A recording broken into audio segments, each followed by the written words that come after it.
प्रिय दर्शकों, जय श्री राम, हर हर महादेव। वासंतिक नवरात्र चैत्र शुक्ल पक्ष की प्रतिपदा विक्रम संवत 2083 अर्थात हिंदू नववर्ष की शुरुआत 19 मार्च 2026 दिन गुरुवार से हो रही है।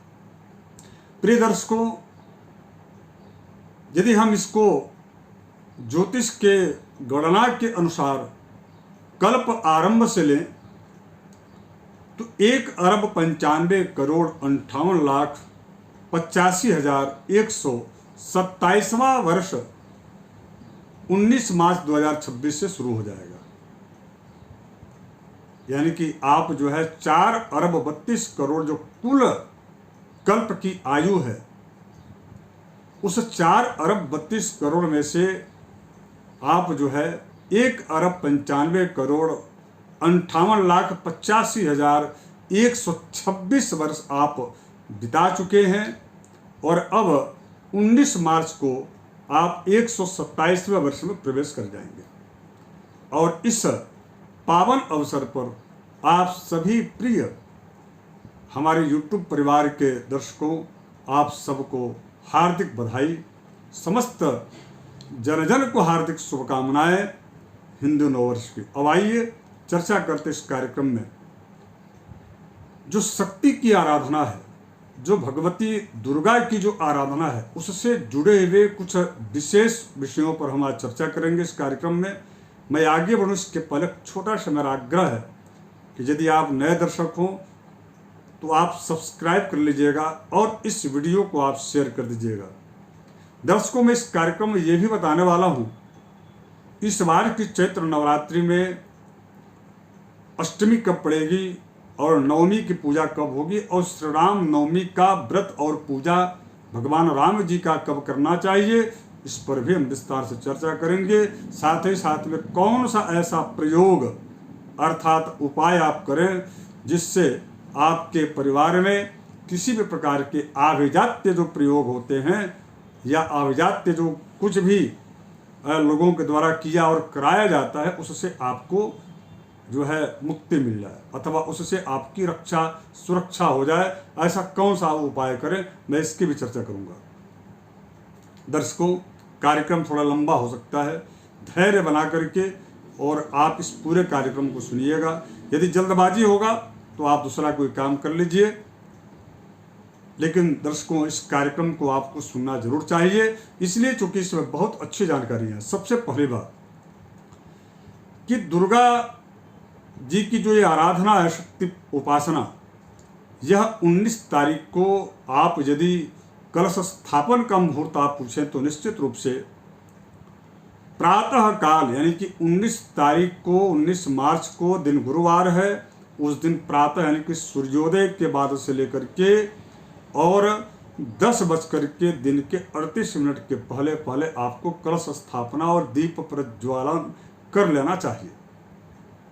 दूसरी बात, जो लोग अभिजित मुहूर्त में कलश स्थापन करते हैं तो वे दिन के 11:42 से लेकर के 12 और 38 मिनट के बीच में आप अभिजित मुहूर्त है, इस समय आप ज्योति की स्थापना, कलश की स्थापना, ज्योति का प्रज्वालन आप कर सकते हैं।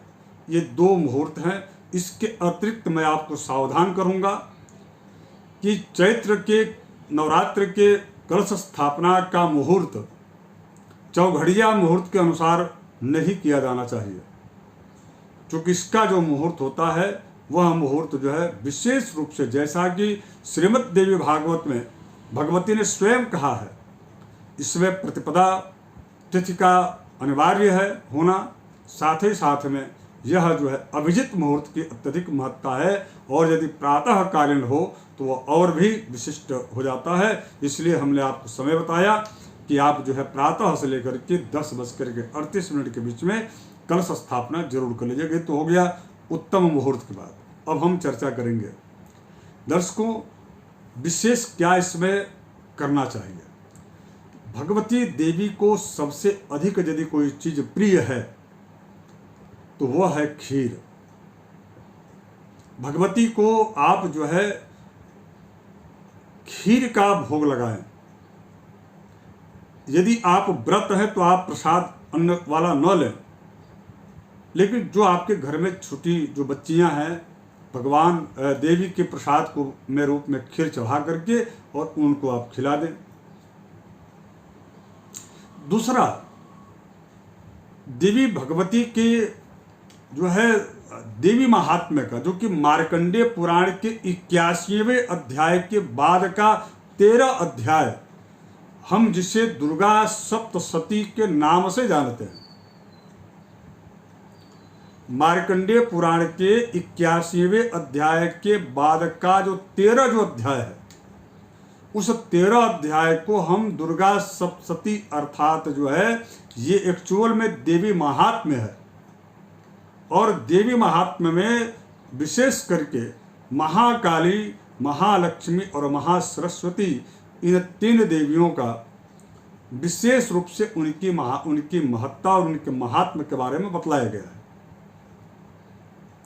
इन 13 अध्यायों को, इस दुर्गा सप्तशती के 13 अध्यायों को 3 भाग में डिवाइड किया गया और उनकी एक एक भाग का जो आधिपत्य है वो महाकाली का और महालक्ष्मी, महासरस्वती के तीनों देवियों का है।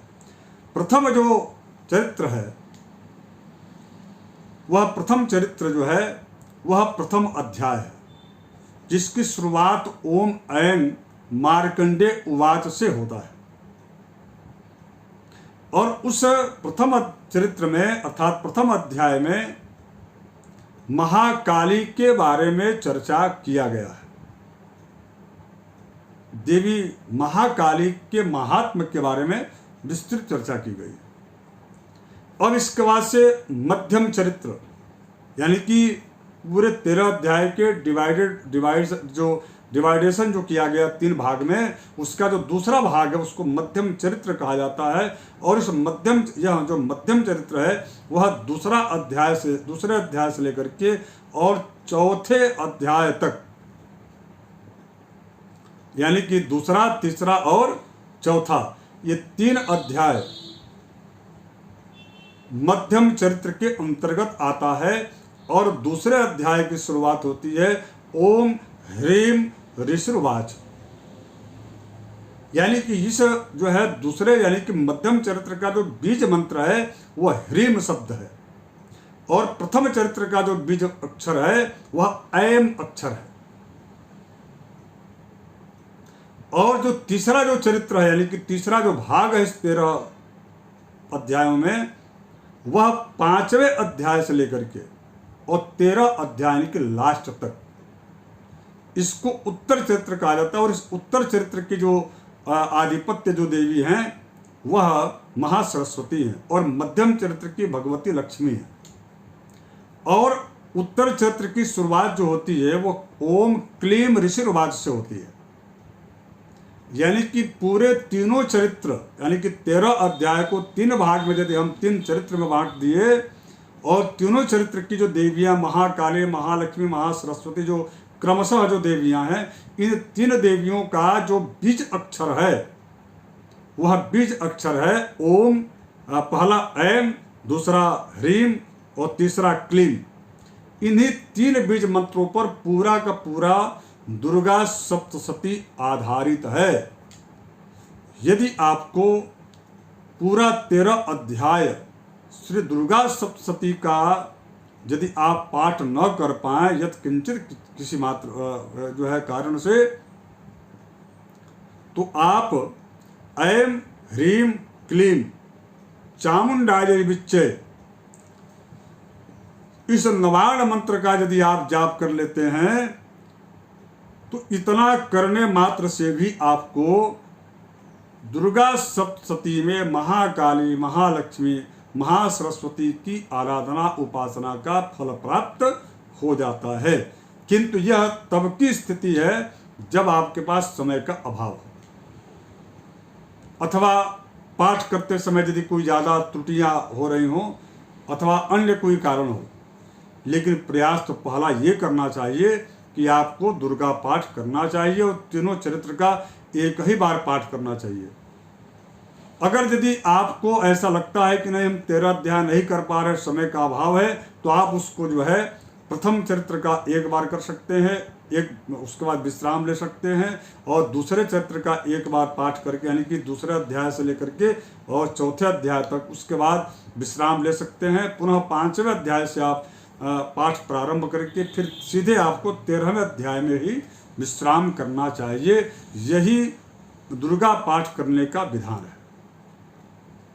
लेकिन बहुत ही ताकतवर मंत्र मैं आपको बता रहा हूं कि ऐम ह्रीम क्लीम चामुंडाय विच्चे नवार्ण मंत्र है। इस नवार्ण मंत्र को यदि आप जो है कमलगट्टे के माला पर यदि आप जप करते हैं तो लक्ष्मी की प्राप्ति होती है। यदि इसको रुद्राक्ष के माला पर यदि आप जप करते हैं तो भगवती की बड़ी कृपा होती है, और आपके ऊपर या आपके परिवार के ऊपर यदि किसी प्रकार का अभिजात्य प्रयोग इत्यादि किया अथवा कराया जाता है या कराया गया रहता है तो उससे आपको मुक्ति मिल जाती है। और यदि यही मंत्र आप जो है स्फटिक के माला पर, जैसे ये जो है स्फटिक का माला है, देख रहे होंगे, इस स्फटिक के यदि माला पर आप जप करते हैं तो आपकी मेधा शक्ति तीव्र होती है, भगवती सरस्वती की बड़ी कृपा होती है, और ऐसा व्यक्ति उसकी वाक सिद्धि उसको प्राप्त हो जाती है। इसलिए आप जो है 3 अलग अलग देवियों का यदि अलग अलग इन मालाओं पर यदि आप जप करते हैं तो निश्चित रूप से इसका तदनुरूप आपको फल की प्राप्ति होती है और बहुत ही अच्छा इसका लाभ मिलता है। अब आइए कि इस बार का जो नवरात्र है वह नवरात्र 25 तारीख को इस बार की महाअष्टमी है, 26 तारीख को महानवमी व्रत है, और 26 तारीख के बाद जो है 27 तारीख को श्री राम नवमी है। तो श्री राम जो नवमी का जो पूजा होगा भगवान प्रभु श्री राम जी का, अनंतानंत राघवेंद्र सरकार भगवान श्री राम जी का, वह जो है आप सभी को 27 तारीख को मध्य दिवस में करना चाहिए। और यदि आप इस प्रकार के पूरे 9 दिन तक यदि आप व्रत रहते हैं तो आपको नवमी में अन्न नहीं ग्रहण करना चाहिए, अर्थात 27 तारीख को ही आपको जो है इसका पालन करना चाहिए, और 19 तारीख से लेकर के और 26 तारीख तक लगातार आपको व्रत रहना चाहिए। जो 9 दिन व्रत रहते हैं उनकी मैं बात कर रहा हूँ। जो केवल मात्र प्रतिपदा और अष्टमी रहते हैं तो वो तो जो है 19 तारीख को रहेंगे, और उसके बाद से महाअष्टमी जो है वो 25 तारीख को, तो उस दिन रहेंगे। और जो लोग केवल मात्र नवमी का व्रत रहना चाहते हैं, महानवमी की पूजा करते हैं, तो उन्हें भी अष्टमी को ही रहना चाहिए, यानी कि 25 तारीख को, और दूसरे दिन भी उनको जो है कन्या भोजन करा करके और उसके पश्चात सायंकाल चाहें तो वह भोजन कर सकते हैं। नहीं तो ज़्यादा अच्छा होगा कि आप 27 तारीख को भगवान श्री राम जी की भी आराधना करने के पश्चात आप जो है पालन करें तो बहुत अच्छा रहेगा। तो इस प्रकार से इस व्रत से जुड़ा हुआ कुछ विषय हमने आपको बताया। आप आशा करता हूं कि कार्यक्रम आपको अच्छा लगा होगा। वीडियो शेयर कर दीजिएगा। धन्यवाद। हर हर महादेव।